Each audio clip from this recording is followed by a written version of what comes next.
Good morning, everyone. Firstly, I would like to acknowledge the traditional owners of land and waters in which we meet today, and I pay my respects to elders past, present, and emerging. I personally would like to acknowledge the traditional custodians of the land on which I grew up on, the Turrbal people, and that's in Brisbane North Side.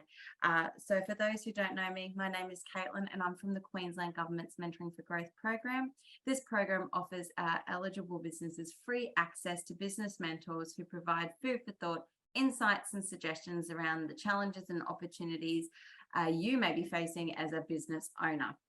So I'm very excited to facilitate the session today on website design, SEO and e-commerce. And we're lucky to have three of our wonderful mentors here to carry us through the session.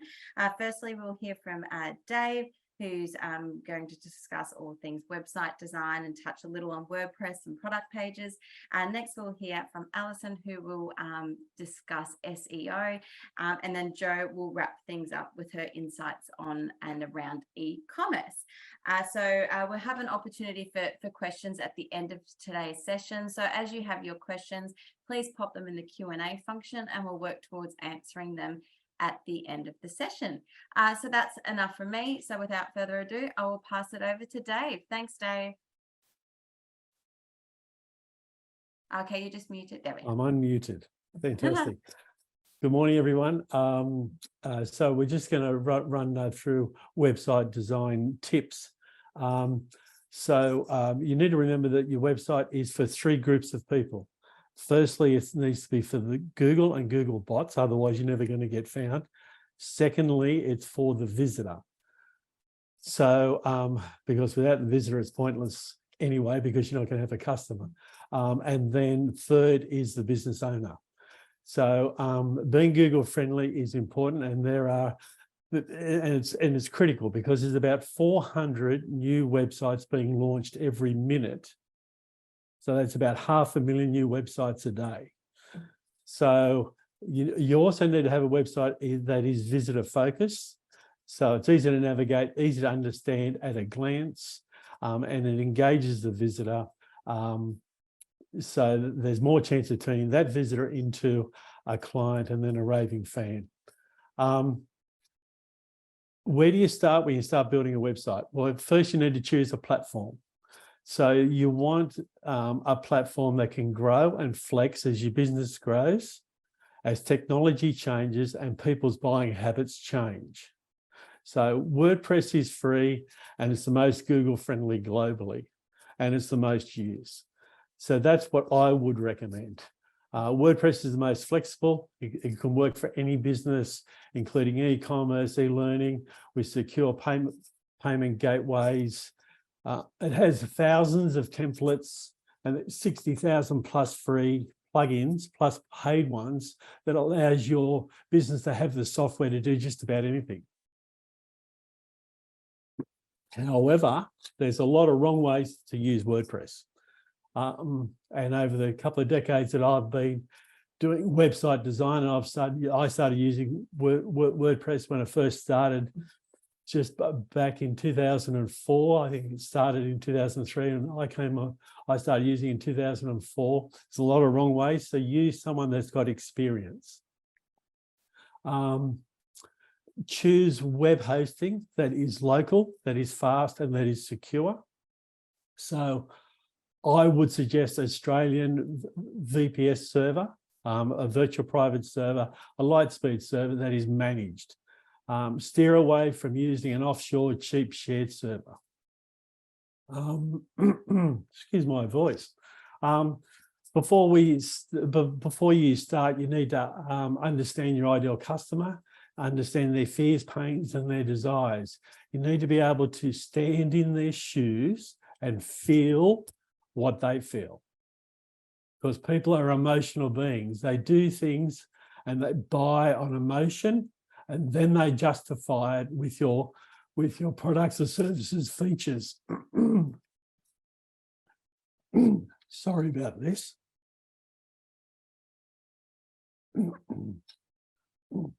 We need to remember that in business, emotional intelligence is more important than Intellectual intelligence. So sort out your branding and then stick to it is what I suggest. So it's a business name and a good tagline that people can understand at a glance. A domain name, protect your brand and register the shortest and the complete business name if you can as a domain name, as a .com.au, .au, and if you can get the .com as well, register it. It's just to protect your brand. The colors, they need to emotionally fit with your customers' expectations and make them feel good. So it's not about you. So you don't want to be like a therapist and use dark, heavy, drowning colors, you know? I mean, because a therapist, you need to be nice and light and make the people feel good. And so, and with your logo, it needs to be nice and clean, easy to read at a glance, and be able to see on a mobile phone as well. So your logo symbol or the icon, you don't want it to have it too large and make it so that on a mobile phone you can see the icon, but you struggle to read what the business name is. Now, the only exception to have a large icon is if you have a brand and you're as big as Macca's and you can just have the golden arches and people know who you are. And if you're not Macca's or as well known as that, you need to use a little bit of common sense in that. And tips with font, sans serif like Arial, Verdana, Helvetica, or anything that's rounded, doesn't have the tails like Times New Roman, are easier on the brain to read on a digital screen. If it's a newspaper, Times New Roman's fine. If it's print, and try not to use too much uppercase because that's shouting, and too much uppercase together is too hard for the brain to process. Harder to read. It turns your ideal client off, you know. So now we'll get down to website layout. Now there's a couple of different ways you can have a website. You can have a long page format website, which is like a single page. And you click the menu and you race down the page. However, it's not going to be as Google friendly as having a multi-page website, because you want the Google bots to be able to index each page and the content of each page. And also, if you're doing Google Ads or anything like that, you need to be able to be able to tag what pages they go to, so you can look at conversions and click-through rates. So the layout needs to be fully responsive. So that means it needs to be able to work on any size screen and still easy to navigate. I would suggest having animations on the page. So different sections of the page will fade in, slide in, or whatever as the person scrolls the page or the page loads. Just gives it that better feeling, and they feel like, you know, it's not boring, you know.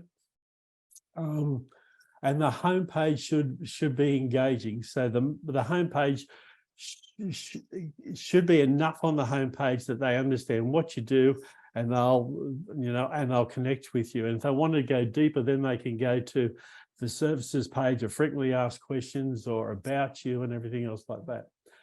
So above the header and the header socket, above the header and the menu, I would have a quick link so people can ring you, or if you just take bookings, of the booking link, or if it's your e-commerce side, the My Cart checkout link, so people can easily get there without having to scroll a whole page just to find where to go. A clear logo that is landscape in size, so it doesn't waste too much of the page real estate, because your page is only so high without them having to scroll. So you don't want it to be too big, but you still want it easy to read. You want the menu to be also easy to read and navigate, and just be able to mouse over and be able to get to it. So I would highly recommend not to have the mobile burger type menu on a desktop view. Okay, because that means another click to open it and then another click to go to the page, rather than just being able to mouse over and just go straight to the page. Because you need to think about the visitor. It needs to be, the user experience needs to be good. Headings need to be clear, simple, and engaging. And then the subheading needs to clarify and back up the heading, making the visitor feel that they can get their problem solved, that you can do it. Use supporting images. So in the header below the menu, I would have the supporting images, because an image can tell 1,000 words. But just make sure they're nice and sharp, they're relevant, they're suggestive, and not too busy. And you can have the heading and the subheadings over the top. To give you an idea for our website is, do you want more website traffic, conversions, and profit? And then we say website design, search engine optimization, and Google AdWords, just to give you an idea. So it's suggestive, and then there's, you know, then below that, then you have that a call to action of how you can help that website visitor.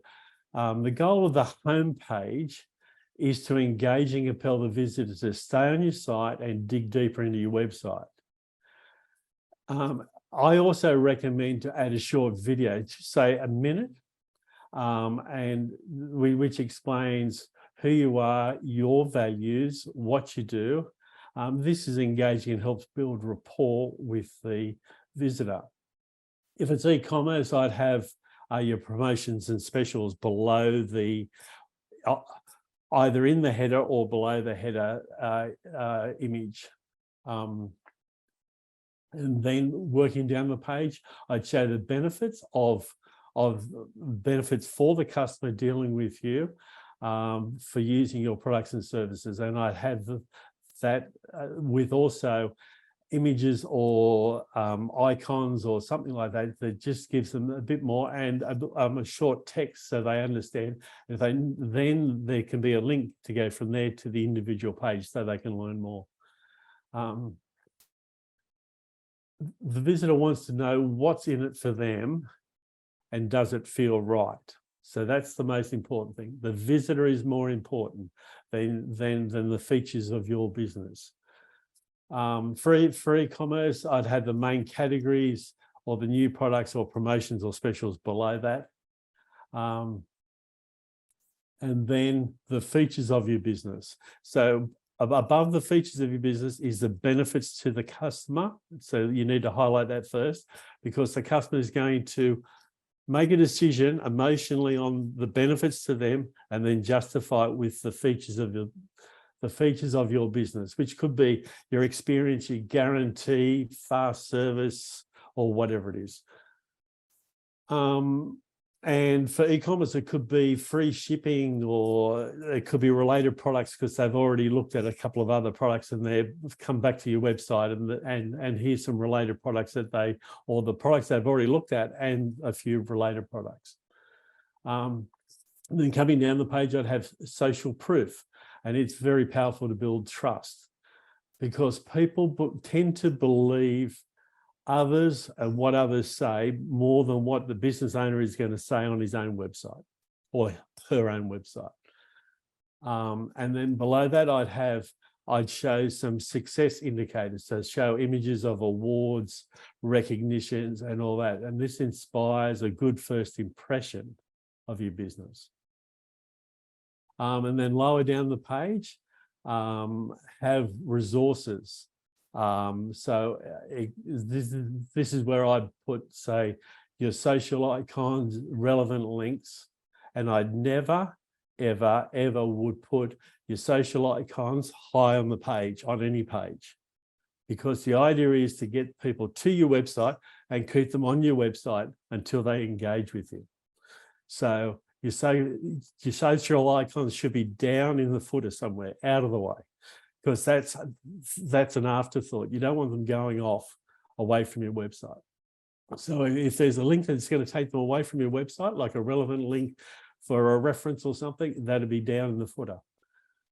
And down in the footer socket, right down the bottom, next to your copyright, I would have the links to the main pages. So if they're on their phone and they scroll all the way to the bottom, or they've gone all the way to the bottom and there's no menu that can be found, they can easily get from whatever page they are back to the home page, the contact us page or the sales page or the store page or whatever it is.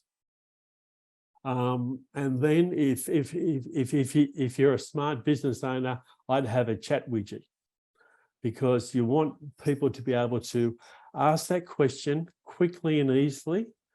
And whether it's a direct communication or you've got the answers and it gives them the answer or takes them to the right page or does whatever, nice and easy. They don't have to scroll, they don't have to find another page where to fill it out.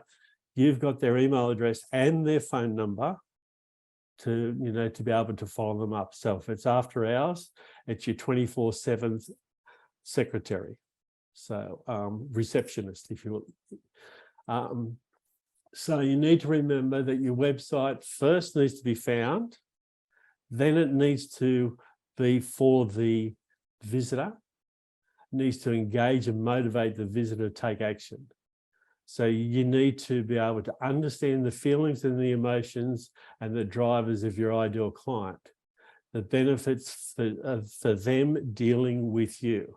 And lastly, it's about you, the business owner, about your features of your business. Okay, so whereas most business owners get it the wrong way around, it's all about them and how great they are, and they forget that it's about the visitor, that person that they need to put in front of them and be able to stand in their shoes. So that's sort of just the basic rundown of what an ideal homepage would be. So I'll pass it over to do. You want to start talking about the SEO side of it now? Thanks, Alison. That would be wonderful. Thank you, Dave, for such wonderful insights. Alison, over to you. Are you just muted? I'm unmuted now. Yes, you're all good. I always got to check that. Yeah. All right. With SEO, I won't go into the weeds too much because it's a very technical topic. So I'll just cover the basics today. I think the first thing I want to touch on is why SEO is important. I think with a lot of business owners, we tend to want to put a lot of effort into paid advertising, but SEO becomes an afterthought. Now, I really just want to bring into emphasis why SEO is so important. The reason why it's so important is because you are capturing people with a high purchase intent, right? Because all of us use Google, we shop online. I haven't met a single person who hasn't done online shopping. Everyone I have known have done some sort of online shopping, right? So you wouldn't be going to Google if you're not, if you don't have intention to purchase something, or if you're not after a piece of information. So if you think about going into Google, how far would you go into the pages? You pretty much look at page 1, see what products and services are being offered by the various businesses that are on there. You might look into page 2, but page 3 onwards are probably the graveyard of the internet. No one really goes there, right? So if you are looking into SEO, it would basically float your brand up, and it will get you onto the right pages where you can be found. And the best thing about SEO is that you're not wasting too much of your efforts, because you're hitting the right people who have an intention to purchase, maybe not now, but in the near future, they would be coming back and searching for the product. So if you're not there, and if your competitors are, chances are you'll be losing a lot of those impressions and a lot of those audiences that are already interested to buy. And I always say in our industry, PPC, which is paid per click, which is paid, any form of paid advertising, that is disruptive media. The reason why it's disruptive is because if you're on Facebook, you're there to look at photos of your friends, what they've been doing on their weekend, their new puppy, things like that, and if you're in the car driving home, you're listening to the radio for the news, what's been happening in the world while you're at your desk. And if you're watching TV, you're there to enjoy the program, right? Who here loves ads, right? Ads are disruptive because they're there to disrupt your natural flow. You know, you're on Facebook, you're kind of scrolling through your friends' news feeds. Chances are you're going to ignore the ads unless it's something that is jumping out at you or you are looking for something. But if you're doing SEO really well, and if you're ranking organically for your products and your services, then you'll be hitting the right people at the right time. You won't be trying to disrupt them while they're on social media, or trying to disrupt them while they're in a car driving or watching telly to try and say, hey, buy my product right now. Chances are like they're going to ignore you and just get onto what they were doing there in the first place. So that's the reason why SEO is important, because if your competitors aren't doing SEO well, chances are in some industries with some of my clients, some of the competitors aren't doing SEO at all. So it actually makes it a lot easier for you to leapfrog in front of them in terms of rankings. Now, we've pretty much all heard about keywords, right? Because that's what SEO is primarily about. So when you're researching keywords, if you're either doing it on your own or you're hiring a consultant and an agency to do it for you, they will often, if they're not doing this, then they're probably not doing something right. They need to be thinking about informational intent keywords as well as commercial intent keywords. Now, what's the difference between the two?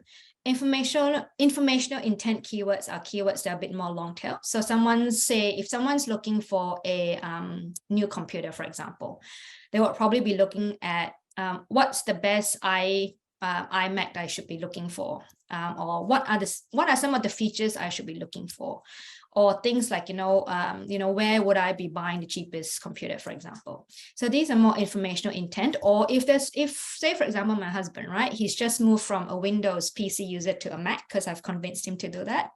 He would probably be looking at what are the benefits between switching from a Windows computer to a Mac, to an Apple computer, things like that, because he wants to educate himself before making the big shift after being a Windows user all his life to a Mac user. Although I can tell him that, but he would prefer to go and search on the internet for more credible information. So that's kind of your informational intent keywords, people who are there searching for information. Now, the difference between informational and commercial is that commercial is people who are keywords targeting, people who are ready to buy right now, right? So say, for example, it would be things like, where can I buy, a yellow beanie, for example, because I have an event coming up. I want to buy a yellow beanie. Maybe let's do pink, because I've seen pink a lot these days with the Barbie movie coming up. So probably lots of people will be looking at, where can I buy a pink Barbie shirt, or where can I buy a pink Barbie dress because I'm going to the Barbie movie.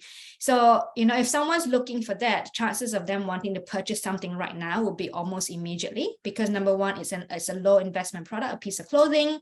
But obviously, if you're looking at things like, where would I be buying the best house, for example, then obviously that's a longer consideration period because you're buying a house. So always look at two sets of keywords. You're looking at commercial intent and informational.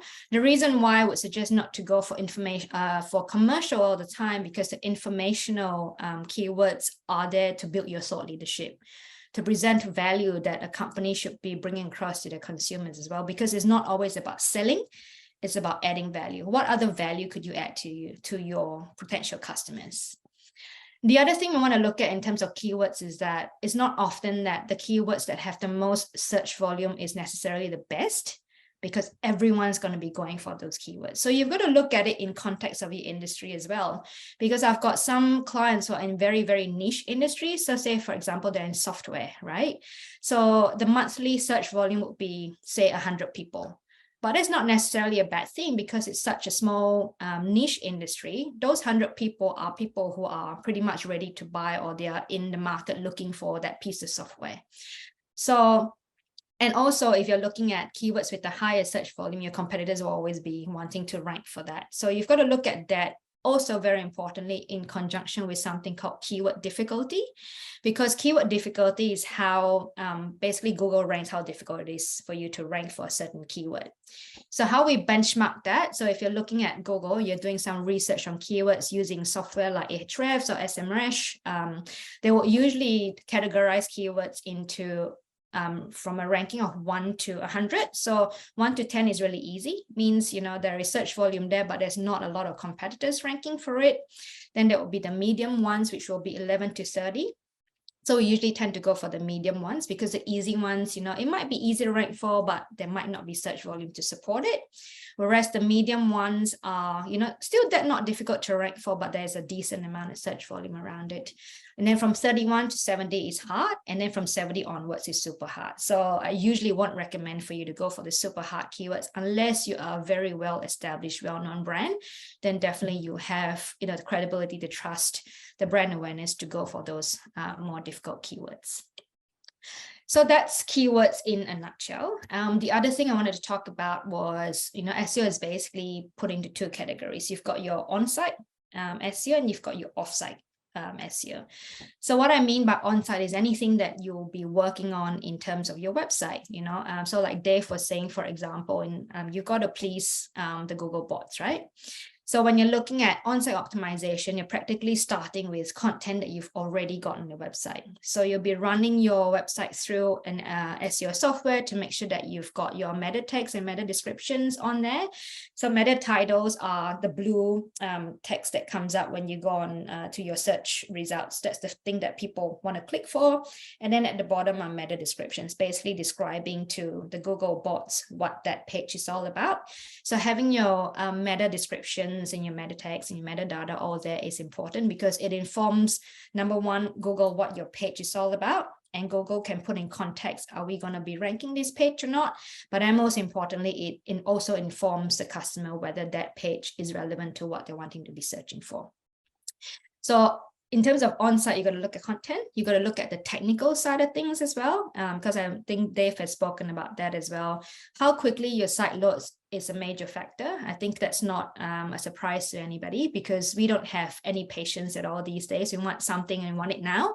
So if your website is taking a really long time to load, chances are the person who's waiting for it won't want to wait anymore. They'll bounce back to Google and they'll go to your competitors. So it's a really important factor to bear that in mind, that your website needs to be loading fast enough, particularly on mobiles, because I often find that people put mobile as a secondary, whereas we should always be mobile first because we are all on our phones these days, we're all on our devices. Not a lot of people on their desktops these days. So whenever you're building a website, you need to make sure that it's mobile first. And a lot of Google's recent updates like Core Vitals, which they launched in May 2020, was all about the user experience, talking about how quickly your content loads, is it responsive enough? Are there elements on the page that are kind of floating around and you can't click on it, like an X to close a window and you can't find the X. It makes it frustrating for people. So these are all indicators to Google that your website isn't optimized properly. So that would be the first thing you do. The next thing after all of the on-site optimization is done, you look at offsite, because there's no point looking at offsite optimization before your on-site optimization is done properly. The reason why we want to look at that in that order, it's because any offsite means you're doing backlinking. So backlinking is when another website has a link back to your website. So say, for example, your business was featured in SMH, for example, because, you're a business owner, you had an interview with them, they've interviewed you, they've published your article, and they had a link back to your website. So if that link is a follow link, which there's two differences, there's a don't follow link and there's a follow link, you got to make sure that it's a follow link. Although recently with Google's EEAT, which I'll talk about in a bit, they actually are focusing more on the context of the content rather than whether it's a follow or do not follow link. So there's a bit of a gray area that we're kind of still working out at the moment. But having those backlinks back to your website is really important because there's this other thing called domain authority. So domain authority ranks from, again, 0 to 100. So any brand new website that is launched today, you will have to start from ground zero. So backlinks will help you build that domain authority. And domain authority is just one tiny little element that Google looks at if they're looking at your competitors' content and your content and deciding which one to rank for.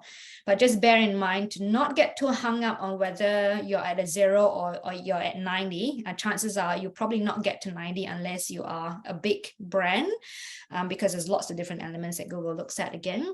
But that's just one small component of the whole ecosystem of factors that Google will look at before ranking your website. So in terms of backlinking, there are a few sources that you can look at. One free source that I would highly recommend for any business owner to look at is Source Bottle. So SOURCE bottle. It's a completely free website where you can put call outs, if you're looking for partners or people to contribute content to your website. That's a good medium to go to. But also there are journalists who put out call outs for articles as well. So they would be saying, wanting to interview a physiotherapist, for example, or looking to interview someone who owns an e-commerce business, for example. So look at that, sign up for that. You can have alerts every day, every 3 days, or every week, I believe. So just pick out the categories that are suitable for you, because that's how I got a lot of really good backlinks for my website. And they won't often tell you what publication they come from until they've decided to interview you, or have decided to pick you to write for them. A good example is I've actually responded to one of those call outs, and lo and behold, it was SBS Food.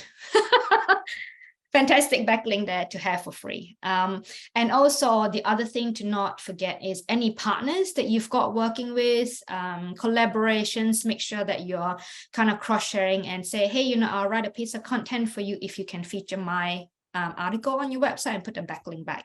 So these are some, cheap and easy ways to get some backlinks without having to pay a PR agency to do that for you. So those backlinks are important. The other thing I really want to focus on, given that our audience are business owners, is your Google business listing. So if you're a service-based owner or even a product-based owner, make sure that you have your Google business listings up and running. Make sure that you keep adding content to it, because that's the power of Google Business. A lot of people didn't know that you can actually add blogs to it. So if you have a brand new blog on your website, make sure you attach a link to that. If you were at an event, you were at a webinar, or you were at a conference speaking, for example, make sure you take lots of photos, put them up on your Google Business listing. Make sure that you reply to your reviews, whether they're positive or negative. So if a positive one, just say thank you for your amazing feedback. Or if it's a negative one, just make sure that you're not replying when you're angry. Just leave it for a little while and then come back to it, but reply always in a professional way, right? And say, I appreciate your feedback. So sorry to hear you had a bad experience. Can one of our customer service guys call you to talk about it, for example, things like that.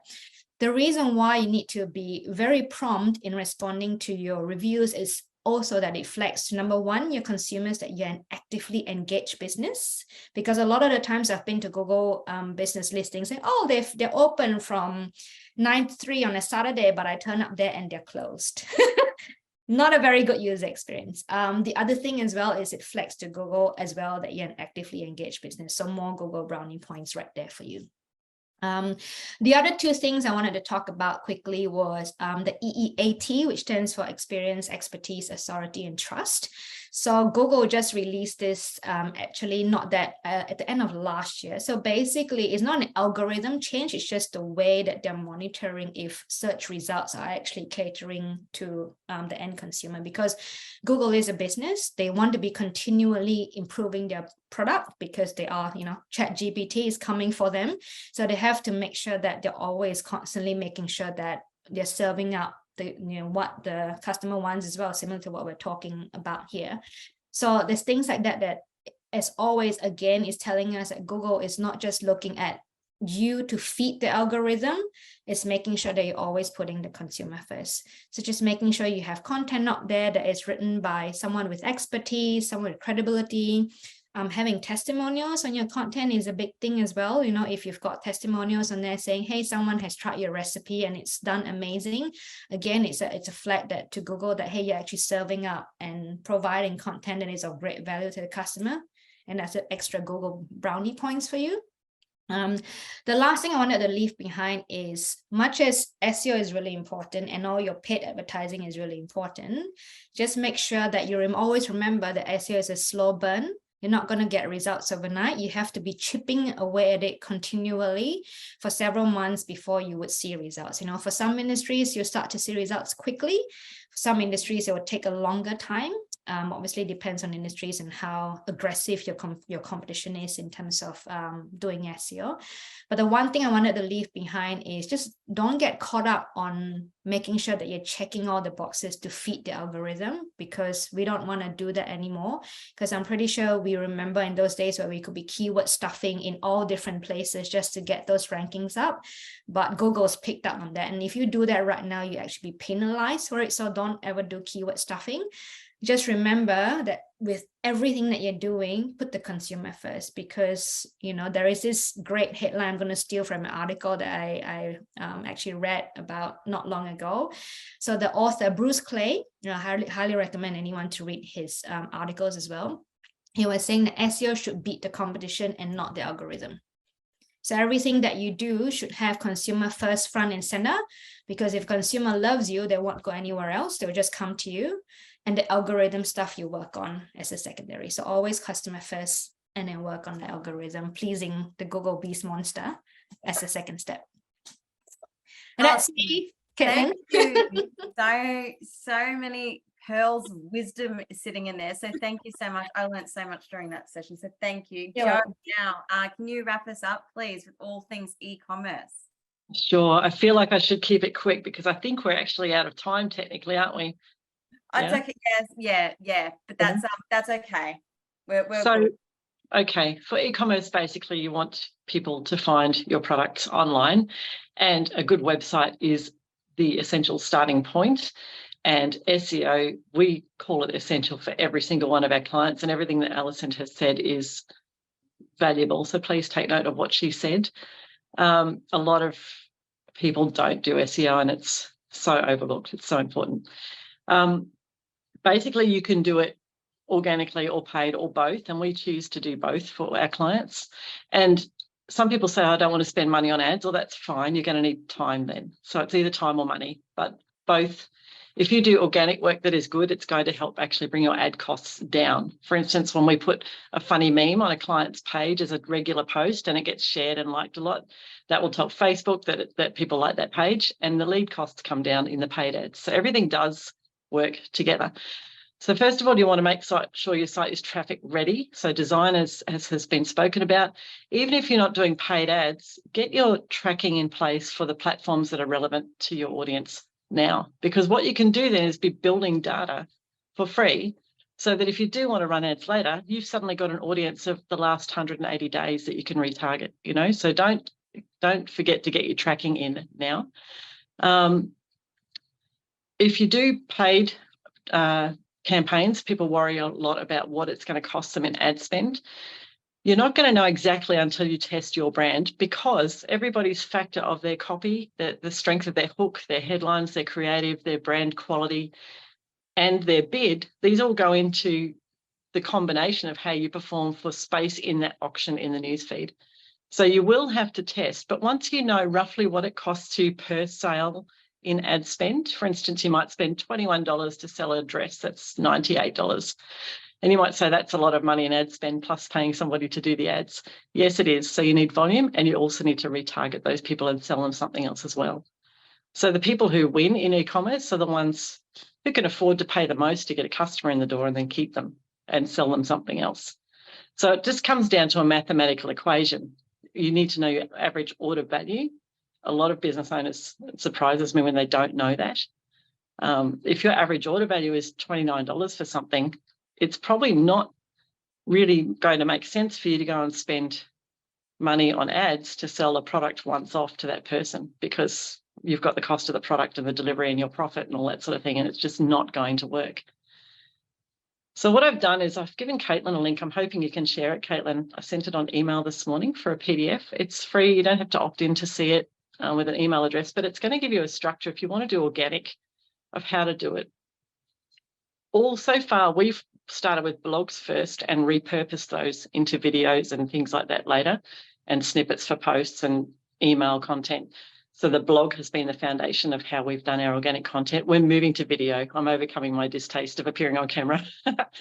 But the one that I'd like to share with you starts with the video, because that's really what all the algorithm gods are favouring these days. And more people are just watching videos rather than reading. So Then you can take the video and transcribe it into a blog post from there for readers. So take that, and if you implement that, you're going to find that you increase your organic reach, because basically the platforms want you to pay. So your organic reach is by nature going to be limited. And the way you can beat that is by consistently posting things that people are genuinely interested in. And even if you're doing just organic outreach with your content, do make sure that you're retargeting people who do visit your site. You know, once you've captured, they might have added to cart and not checked out, make sure you've got your abandoned cart emails running. They might have given you their email as a lead. Make sure that you've got some sort of email sequence to nurture them, to teach them more about your brand and business and how you can help them. So once you're catching that traffic, what are you doing with it then? What else can you sell them, or how can you increase the value of that customer to your brand? I hope that makes sense. It's a lot to cover with paid and organic, and I'm really happy to do a separate thing on paid with some maths if anyone's interested.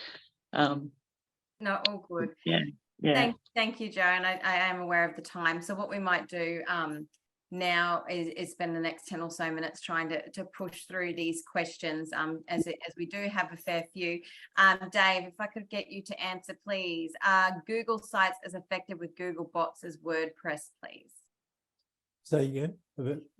Google sites as effective with Google bots as WordPress? Okay, so WordPress, the great thing is, but when you do a post, like an article or blog post, you can put a ping list in, and for our clients, we have put the top 110 Google bot pings in. So when you publish that page, it lets 110 bots know that there's fresh content on that page.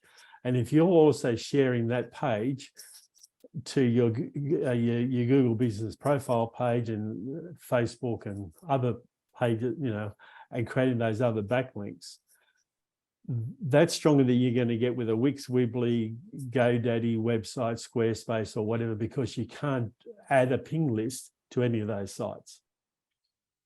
Fab. Thank you So much. whether that helps or not, but it's the most flexible and most Google friendly globally. That's why the large media companies use WordPress. Okay. Because they can put a blog post up and it's going to get picked up in a search straight away, because they do it all the time. Great. Thank you so much, Dave. All right. Alison, do backlinks work through platforms like LinkedIn? So if you were to write an article and then provide a backlink, does that still work? Yeah, LinkedIn will definitely help you in terms of getting your articles searched for. So if you actually optimize your LinkedIn articles using proper keyword research, the likelihood of them showing up in terms of when people are searching for your certain topic, for example, they will start to show up, but just make sure that you're again optimizing that for SEO. So making sure your meta tags and meta descriptions are there properly, making sure that your keywords are researched and put in context of the topic. Again, don't just put in keywords for the sake of putting them in, making sure that you've got the right context in there, and they should start to rank over time as well. Just making sure you apply the same SEO practices as you would writing a blog straight off your website.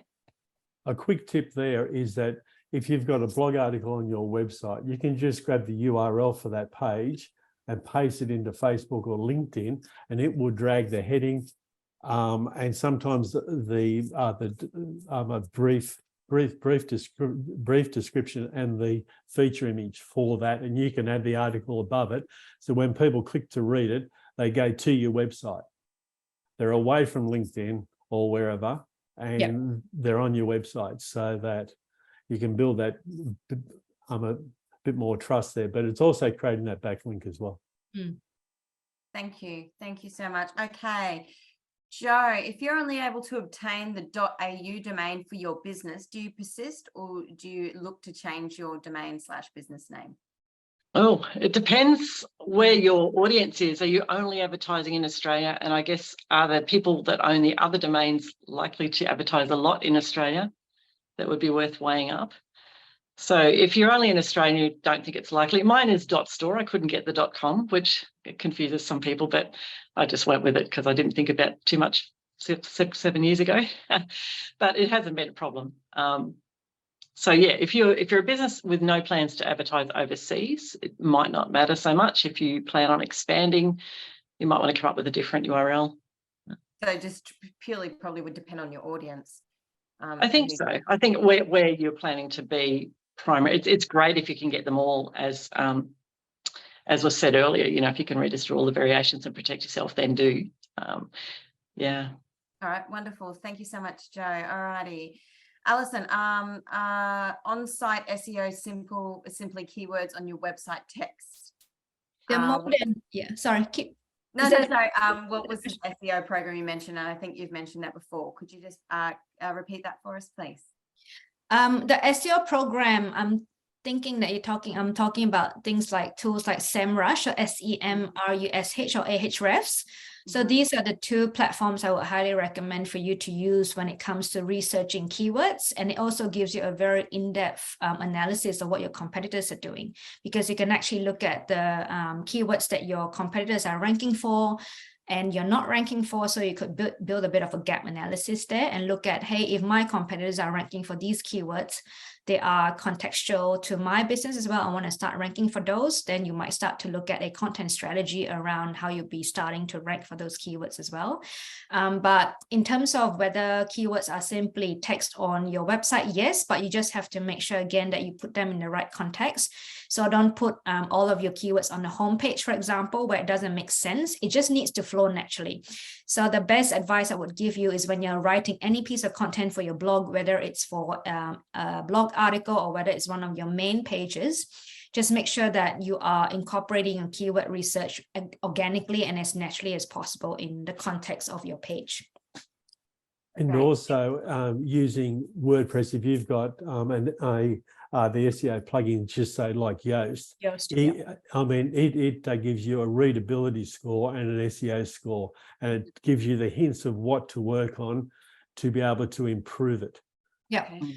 And you just need to remember readability is keep the sentences nice and short, as if you're writing for 11-year-old. Keep it nice and simple, easy to read, meaningful.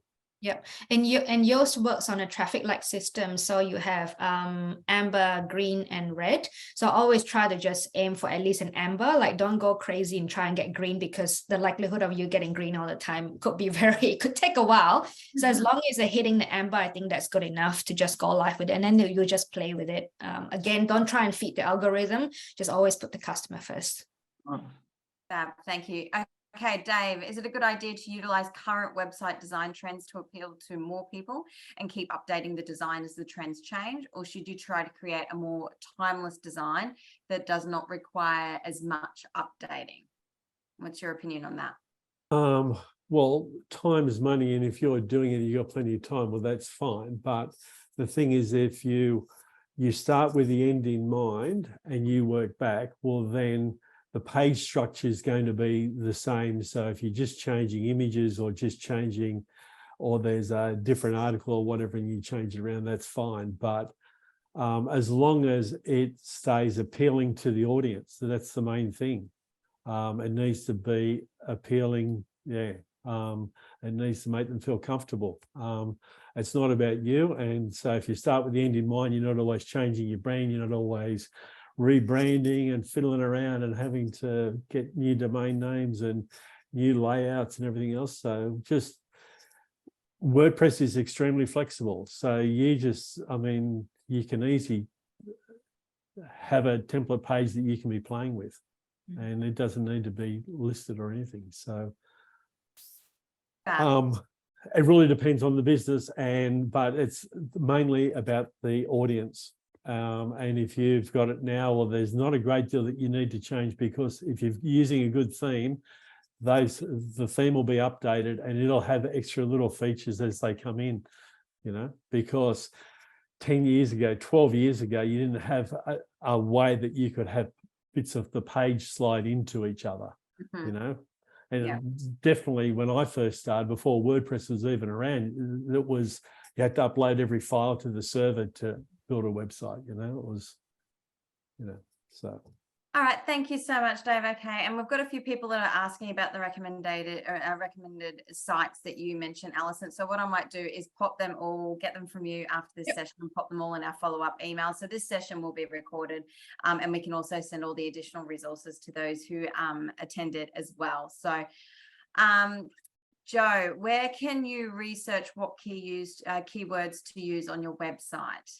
I actually wanted to share a free version that is fantastic. We use SEMrush in our agency and I love it, but it's expensive. And so even if you set up Google Search Console, you can find what your site is, what keywords Google is showing you your site to people for, and you can see the pages that it's showing them, and you can also see the click-through rates, like the impressions, click-through rates, percentages and positions, and so you can start to work with that. And things like Answer the Public, I think it is, Alison, isn't it, where you can go in and see what, if you want blog topics and subheadings and things like that, or the people also asked in Google is really helpful. Just to see when you're starting out what they're actually looking for. But as Alison says, everything needs to be for the customer. And when you have something that they genuinely want, I find it's helpful to pick one ideal customer and write to them. Seth Godin calls it an audience of one, but that way you can make it real and specific, and the more specific you can be, the more relevant you are. And it just starts to flow, as Alison says, just to do it for the customer. Great, thank you.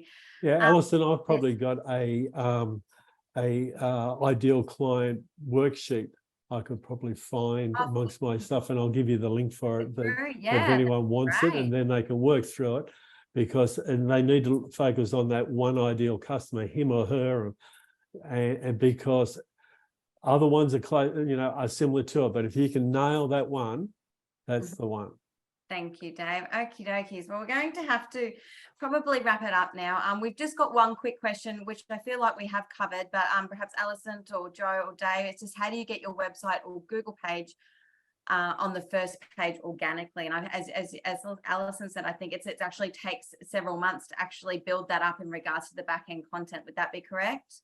Yeah, so again, with SEO, don't get fixated on position one, because you do have to work from ground up. So always make sure that, again, customer first, making sure you do proper keyword research, like focus on commercial and informational intent keywords, making sure that your pages have got good meta description on it, making sure that it loads properly. So again, it's one of those things that there is no magical formula to get you straight to position one or page one. It's something that's a slow burn, and you need to have a strong foundation. And once you have a strong foundation, keep chipping away at it. And again, it's the on-site and off-site site optimizations as well that you've got to work on too. So it sounds like there's a lot to do, there is a lot, but you need to start from a strong foundation and then slowly chip away at it. So apologies, no magic formula there. If there was a magic formula, everyone would be ranking on page one and there'll be no Google left. So just making sure, again, keyword research properly, your website needs to be loading quickly enough, all the things that Dave's talked about, all the things that Joe's talked about, and then slowly chip away at it. And again, it could take several months, it could take, up to a year. Again, it depends on your industry, how competitive and how aggressive your competition is as well, if they're doing SEO properly or not. Because for a lot of my clients, I find that their competitors haven't actually been doing SEO properly. So it was very quick for us to leapfrog in terms of those keywords that we want to rank for. But then there are other industries where everyone's doing SEO and doing it really well. So that's going to take a bit more longer as well. But just be patient, just making sure you're checking the boxes as you go. And in no time at all, I'm pretty sure you get to page one, if not position one. Was the the question the Google Business Profile page, of getting that to page? It was both. It was both. All right, because with your Google Business Profile, it works a lot on reputation too. So the number of good reviews you have and fresh content. Yes. So yeah, ask those happy customers to leave you a review. Yes. Yeah. And respond. And there's a little trick is when are you asking for a review, because a lot of people think a 5-star review is someone that's perfect, right? And there's no one perfect, is there? Hey. Well, the thing is that 5 stars is a satisfaction rate of 80% or more. So when they're asking, I know you understand there's a 5-star review is equivalent to a satisfaction rate of over 80%. I'd love a 5-star review, please, Caitlin. Great. Well, wonderful. Thank you so much. I'm going to have to wrap it up now. So I'm just going to share my screen for our attendees out there. So there's plenty of content still available around this topic via the Business Queensland website. So as a part of the Ask a Mentor series, we have a lot of additional information to this webinar available. You can also find out how to use your SEO to get your website seen, learn how to build and manage your website, learn how to manage online sales, and you can also register for other webinars and events via the Business Queensland website as well. And last but not least, if you would like to have an opportunity to have a session with some of our mentors, please register for the Mentoring for Growth program. You can do so via this link, or you can email our team at m4g@desbert.qld.gov.au. Thank you so much, mentors, for sharing all of your wisdom and insights. It's a lot of information to squeeze into an hour, so I appreciate your time and effort. And a big thank you to our attendees as well for making the effort to come along on this Monday morning. So thank you very much, everyone. Have a good day. You too. Care. Yeah, bye. Cheers. Bye-bye. Bye.